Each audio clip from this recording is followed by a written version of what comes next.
Don't come, Alice. I'm going to go out by myself. Alice? Alice! I'm going, Alice. I am. I really am. I'm going.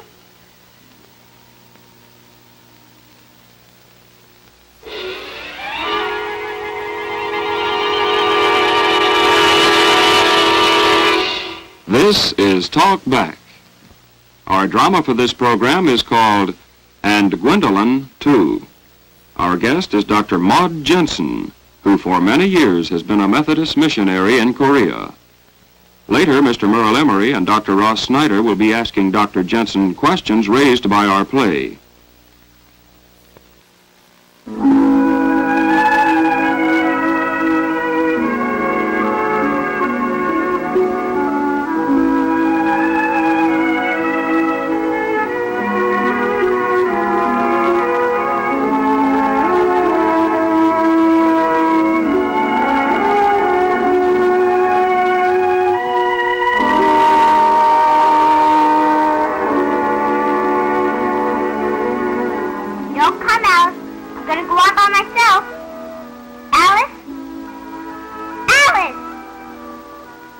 Going, Alice.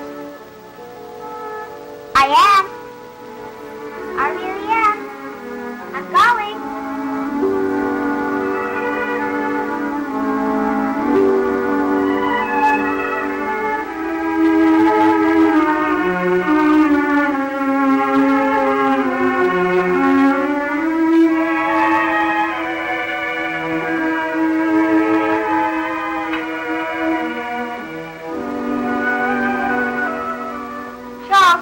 Is it about 4:30? Just about. Mr. Nelson, I've been putting off this decision for a long time. But now the time's come for me. The girl should be home. She doesn't lose track of that child for 1 minute, does she? Charles? Yes? I think I better phone your Aunt Claire and see if they've left. Oh, I'd give them another 15 minutes, Dorothy. They were supposed to have left at 3:45. That means they should have been here 15 minutes ago at the latest. I'm going to call. Dorothy. I'm not getting nervous, dear. I just want to make sure. She shouldn't worry herself to a frazzle like that. But on the other hand, I suppose you can't be too careful. I don't know. My wife and I had a little girl that was blind. Well, I suppose that's just something you have to live through. Yes, I think it is. But we're grateful for any advice you can give us, Mr. Nelson. My father always said you knew more about real estate values than anybody else in this town, and if I have to sell the shop, I want everything I can get for it. And this is where you can help me. Sure, well, that's my job. Charlie, I'm going to talk to you purely from a practical point of view. Fine, that's what I want. All right. You're making a big mistake. Now I'm speaking to you as a businessman as well as a friend. That shop of yours isn't worth a Continental without you. There's plenty of competition, even in a town this size. And your greatest asset is your good reputation. You worked hard to get it. But you can't sell that to somebody else. Now, what do you think I can get for the shop? Oh, I don't know, for dead sure. Figure up what the building's worth and the equipment and cut it in half. Or a quarter, maybe. You'll be in the right neighborhood anyway. You're not going to take away very much. Do you know how much business we did last year? Doesn't make a bit of difference, Charlie. You were there last year. And you won't be if you sell it. Now, those are the facts. And there's something else that I've got to point out to you on the unpleasant side. Okay, shoot. I know you feel you've got to get that little girl off to where there's a special school for the blind. I know you want to give her every consideration this world can provide. I admire you for that, Charlie, more than I can ever tell you. But you're not a kid yourself anymore. And what you're talking about doing is throwing away a half a lifetime of work. They did leave a few minutes late. But even so, they should have been here by now. I'll give them another 5 minutes, and then I'm going to take the car. Well, I don't think that's necessary, Dorothy. Gwendolyn is perfectly trustworthy. Gwendolyn is a 10-year-old child. Well, for that matter, I'd trust Alice to make it home alone. I wouldn't trust a 6-year-old child with perfect eyesight to come that distance alone. Alice has better judgment than most children of 6 years old who have perfect eyesight. It isn't a matter of judgment. There isn't a moment of her life she isn't in terrible danger. Even if she asks for help crossing the streets, there are still cars backing out of garages, of holes in the street, bicycles, all sorts of obstacles she wouldn't expect. I think she attempts too much as it is. You're responsible for that. Well, I like her to be as independent as she can. I don't suppose she'd be able to do anything at all for herself in the city. She'll get the training she needs, and she'll be with children who have the same handicap that she does. Well, I suppose you have to live through something like this to know what the right thing is. We know what the right thing is, Mr. Nelson. It's a tremendous sacrifice you're making, if you ask me. Of course, it's a wonderful thing that you're planning to do for Alice. It isn't especially wonderful, Sugar Cream. No, thanks. It's just the only way. I wonder. There is something to be said, you know, for keeping her here. You've got family here. You've got friends. That means a great deal, you know. We realize that. And you've got to remember, too, that that girl is going to spend most of her lifetime around people with eyes. Why not let her grow up under the same circumstances? We have made our decision, Mr. Nelson. But you can help us with any advice about getting the most for the shop.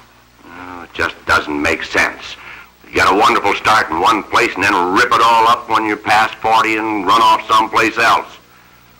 Oh, a lot of foolishness from a practical point of view. The practical point of view has nothing to do with it. It isn't hard to find that the easiest thing is the practical thing. But let me tell you that the easy thing, our staying here, isn't easy for me. Nothing will be easy for me till I know that we've done everything humanly possible for Alice, no matter what the cost. And it's going to cost you plenty. I hope you realize that. There isn't any sacrifice you can think of or name that I wouldn't make. You talk about practicality, costs.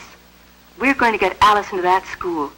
It may not be practical, but it's the right thing to do. I know that, Charles. I know it in my bones. Charles and I have talked it over, and we know it's God's will. Now, wait a minute, Dorothy. You can prove to me anything else. I can't prove anything. Well, it looks like your little girls have come back. Thank heaven. Alice? No, it's me, Mother. Well, Alice is with you. Gwendolyn?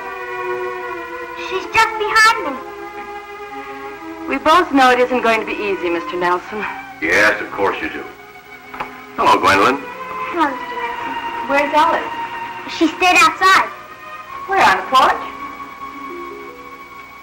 On the hill by the playground. You left Alice at the playground? It's all right. Alice knows a way home, What have you done? She wouldn't come. That doesn't matter. She wanted to sit in the sun. You know you're never to leave Alice alone. Dorothy, we'll find her. You won't find her there. Why not? Because I was back and she wasn't there. Oh, no! If anything happens to her, you're responsible. If I don't find her, how will you feel? Dorothy! Gwendolyn, come over here to Daddy, please.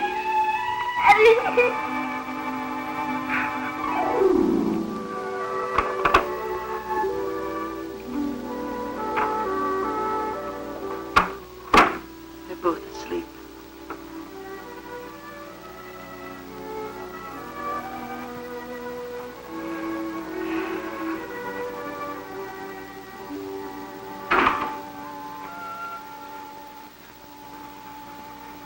Did you call your Aunt Claire? Yes. What'd you tell her?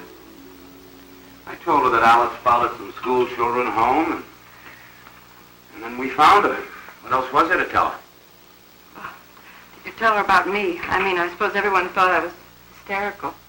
I told her you were a lot calmer now. I guess I do get too excited. I just can't help it. You don't say anything, but I feel as if you disapprove of me for something. I think you're pretty hard on Gwendolyn. Hard on her? Do you realize what could have happened? Honestly, honey, sometimes I think I'm the only one who realizes what we're facing. Do you ever stop to consider that what you are doing to Gwendolyn sometimes is making her feel like a misfit just because she isn't blind? I was nearly out of my mind. I know, but this isn't the first time that it's happened. Why haven't you said anything before? Because I didn't know anything about it until I spoke to Gwendolyn this afternoon. Is that what she said? That's what she meant.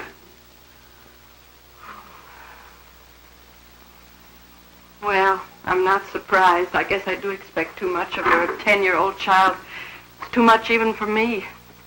We can't put it off any longer. What do you mean? I mean, it's going to take a little while here, and I don't want to wait. What do you mean you don't want to wait? Well, I could go ahead with the girls. We could manage that. And when you sold the shop, honey, I won't breathe a free breath till we get Alice into that school. Dorothy, do you care what I think about all this? Do I care? Well, you speak about Alice with such conviction, and you have a way of making your will God's will.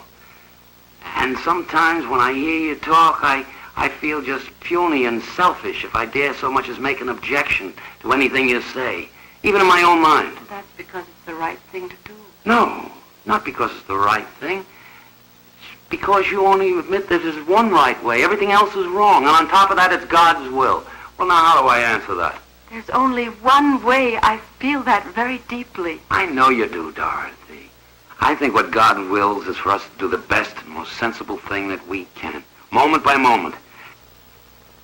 If I didn't think that God had an answer, one answer I could count on, one thing that was right for us to do, I don't think I could stand it.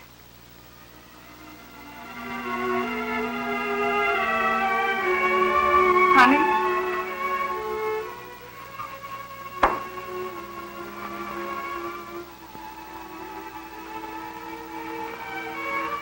Honey, say something to me.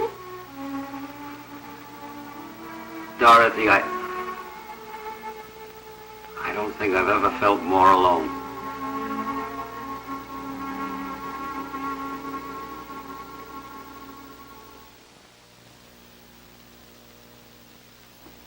Mrs. Jensen, how do you see the mother in this family, and how do you feel about her? It's very apparent that the mother feels that she and only she is able to interpret God's will, a mistake that all too many people seem to make. One gets the impression that no one else could possibly have any close relationship with God. Yeah. What do you see her doing to the other members of the family because she has this idea? Just exactly the sort of thing that I have seen happen in many other cases.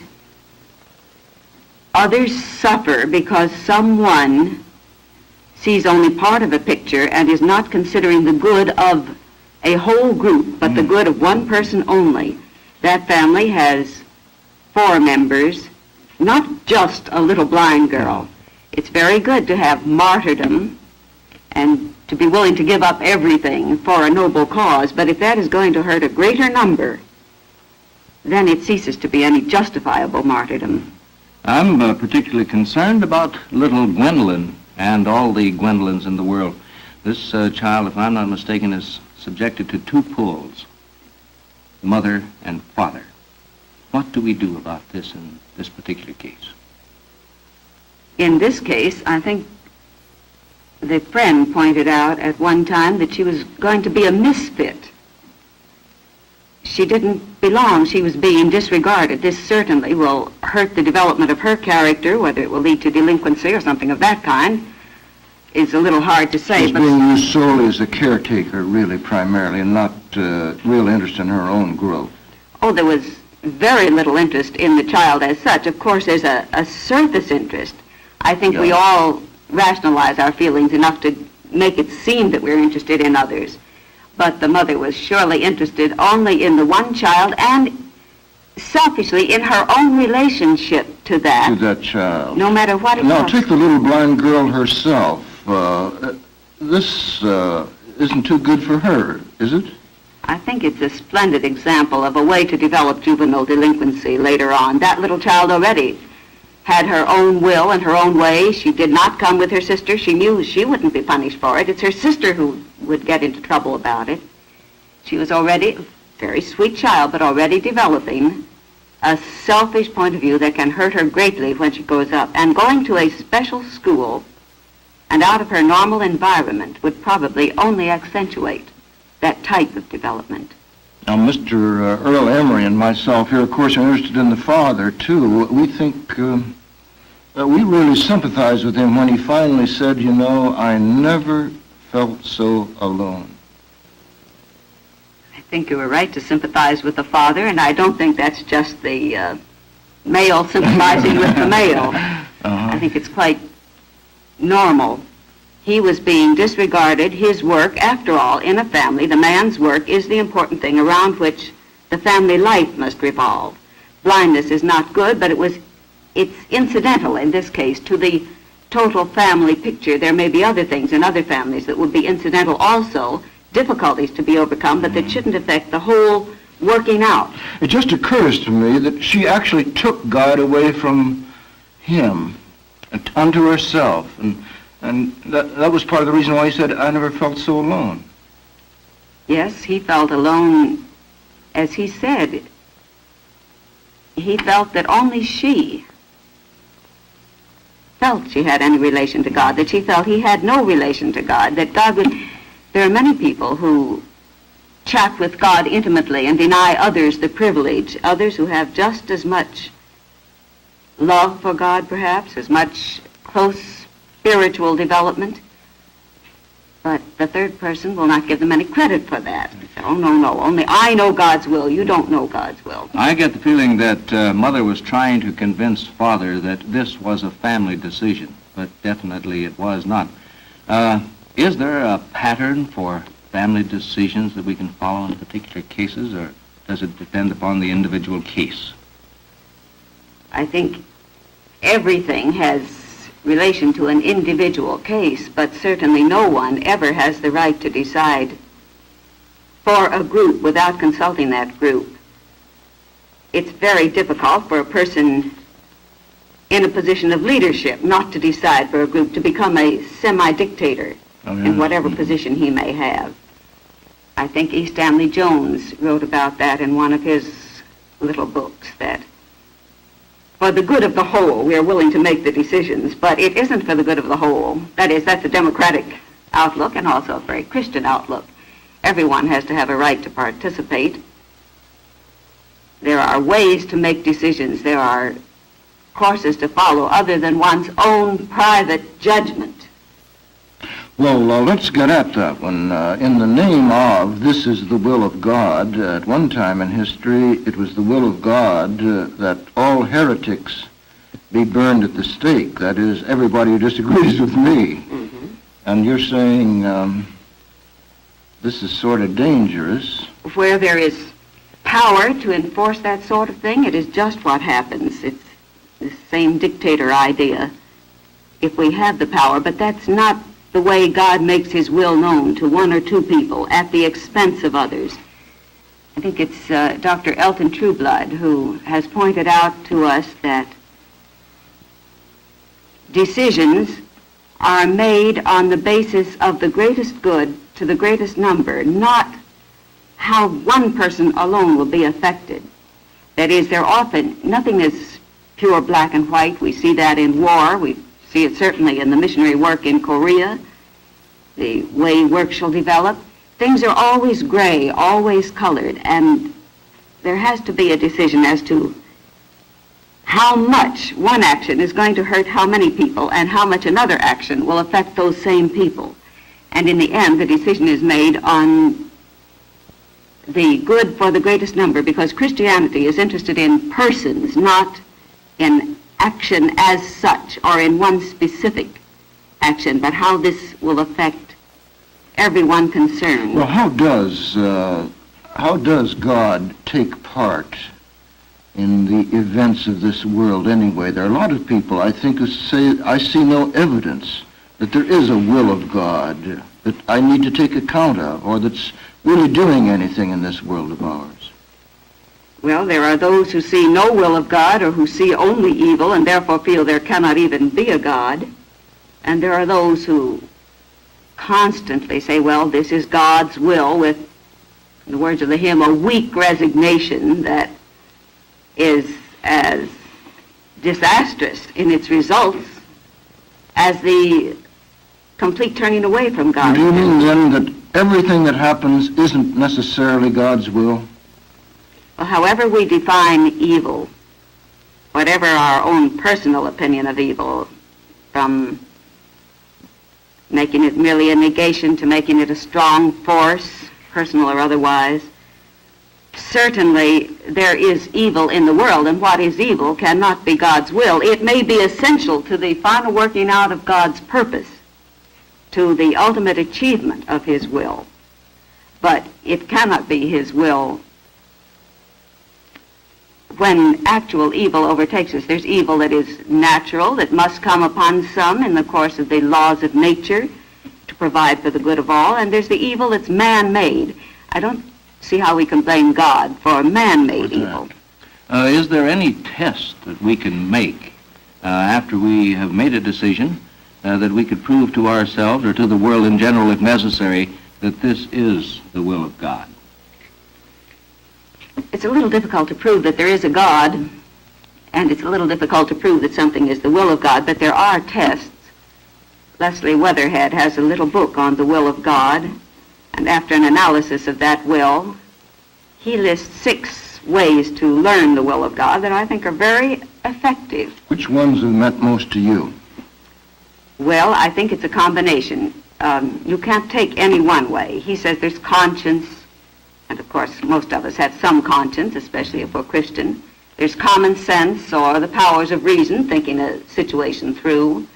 There's possibility of consultation with others on the outside, friends or otherwise, who may be able to assume a disinterested view of the thing, like the friend in the drama we've just seen. Or literature, the lessons of literature, history, the Bible.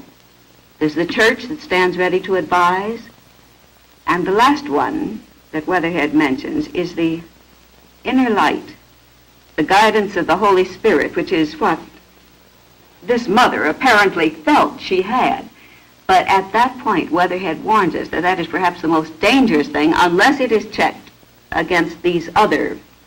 What would you say, that the Holy Spirit really never is something that just comes to one individual, but is only where 2 or 3 people are gathered together in the name of Christ? Well, I think the Holy Spirit does come to one individual, but that doesn't mean he neglects other individuals. I was trying to suggest perhaps the Holy Spirit isn't present unless we are talking back and forth with each other in a certain spirit.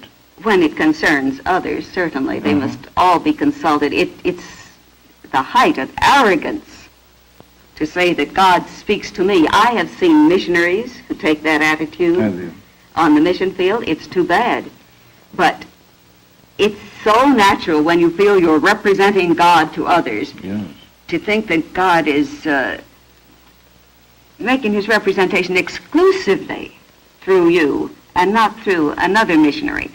We may have love of God, we may be very close to God in many ways spiritually, but we are different in judgment, in reasoning, in insight, and in experience.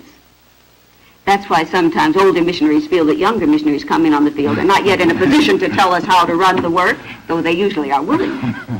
Do you feel that the mother in this particular case put herself to any test after she had made this decision to see for sure whether this was the will of God, or is she going on what we might refer to as blind faith?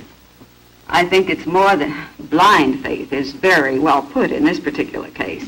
I think it's more than that, however. I think she is almost enjoying martyrdom. This feeling of, I am making the sacrifice, therefore I am a wonderful and noble person, we'll do, and I'll see that you share in this sacrifice, all of you. We're going to do this for this. That feeling of nobility is something that's hard even for a Christian to resist. I had a feeling she was using God. Did you share that? Definitely using God for her own ends, interpreting God herself, and not permitting him to be interpreted through other people or other means. Well, this still leaves us the real hard problem, even if we talk together. How do we know and get at the will of God? I gather from you, we never really do know. You kind of finally have to do the best you can and sort of take a leap and see. I don't think God ever gives us the assurance beforehand that something is going to be exactly right. I think we always have doubts. If I recall correctly, Jesus had a few doubts in the Garden of Gethsemane. It wasn't easy, but he had to go ahead, as he knew. And certainly when we apply all those tests that I mentioned a while ago, get judgment from all sources and the leading of the church, the Bible, and the Holy Spirit, we have a much safer group of criteria than when we think of our own desires and make that, rationalize that into its becoming the will of God. I'd like to speak a good word for this mother and put a question to you. At least she was concerned about the will of God, and I think there's a whole lot of people just have no concern at all about what is the will of God. And surely as a missionary, you must have an intense feeling that God does will something that you can serve. Now, would you speak to us to support us to believe that this is a good kind of a question, at least, to ask? I think that God's will ultimately must be achieved, but I think that it is thwarted at many places by man. That is God's intention, or what Weatherhead calls his intentional will, is thwarted by circumstances, and in the evil circumstances, God has to exercise control in another way to turn that evil into good as far as possible. Now, what is God's intention? What he would like to achieve. Mm-hmm. And what do you think he would like to achieve? Well, of course, he wants us to be, shall I say, his sons. And perhaps the only way he can get that is for us to be rebels for a while and to be brought into his will, since love must be spontaneous and cannot be forced. But the will in individual instances must be worked out on the basis of all the good judgment that we can bring to it and all the help from all sources. Yet we know that no matter what we do, evil will triumph at times. When the war broke out in Korea and my husband was captured, he became a prisoner up north for 3 years. For 3 years, I didn't know whether he was alive or dead. For 3 years, he didn't know what had happened to his family. Certainly, that was not God's will that a man of his caliber and the other missionaries who were captured and other people who were captured should suffer in that way. I can't believe that that was God's will, but God could use those circumstances to bring about spiritual growth through the suffering and a closer companionship with him and a better understanding of his will, as my husband found and told me when he returned, and as I certainly learned during that period when I found that God was adequate to the situation. I know, and I'm sure we all feel, that the question of God's will is our important question in this story. This discussion isn't finished until you have thought through to your satisfaction the questions and issues which Talkback is raising. Talkback is a public service program presented by this station and the churches of your community. It was produced in cooperation with the National Council of Churches as a contribution of the Methodist Television Ministry.